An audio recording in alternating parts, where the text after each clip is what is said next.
in most of the cases that have been reported, we don't know, or at least I don't know. Obviously, you guys know more than anybody, I think, about some of these cases at least. We don't know what the police has put forward to the judges that issued those authorizations and warrants. We don't know under which provisions of the law they were issued exactly. There's a lot we don't know. And so as a lawyer, I'm always reluctant to come to conclusions before I have all of the facts, even when the facts look extremely bad and smell even worse. So it's also worth mentioning, I think, that no one has the whole picture when making those decisions. Those justices of the peace probably didn't have any idea about the extent of what was going on. There are different judges doing these warrants at different times in different places, and they don't have the whole picture when they do that. Obviously, one day we'll have 2020 hindsight about this. Hopefully, we will.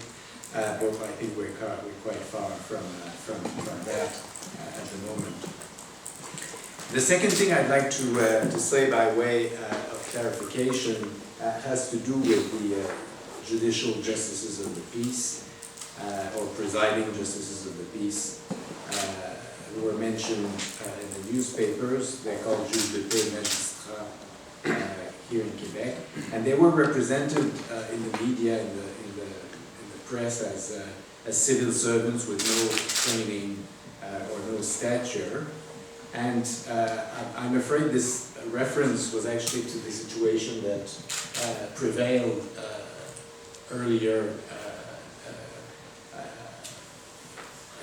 The reform came in 2005, 2006, following the L case by the Supreme Court about judicial independence and the requirements that were imposed on justices of the peace who made such important decisions as issuing warrants. And so the facts now are very different from the way they were portrayed in the media. The fact is that the Quebec justices of the peace, unlike their peers in other provinces, are full members of the Quebec judiciary. So first, they have a law degree. They require 10 years standing at the bar, and they are appointed for life. These conditions are exactly the conditions that we apply to the Supreme Court justices, the Supreme Court of Canada, exactly the same eligibility criteria. So I think what we read in the newspapers was slightly misleading in this respect. I would add that they're recruited using exactly the same process as applies to all Quebec judges. It's the same recruitment process that was recommended by the Bastarache Commission. And so this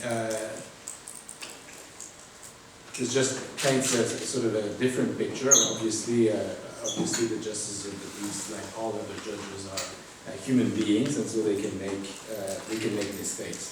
So I'll be very brief about my 2 points on law. The first point was already mentioned here. There's been a lot of talk about what Quebec is going to do about it.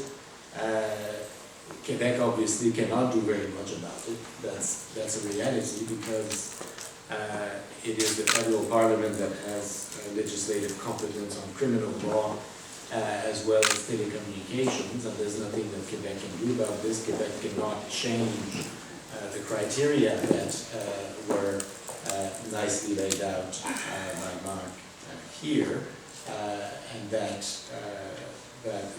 apply when a mandate or a warrant is issued under the criminal code of Canada. And so any legislative action will have to be coordinated with Ottawa. And obviously, many of us would like to see legislative action coordinated across Canada, but it seems like a little bit far-fetched on a practical level. The second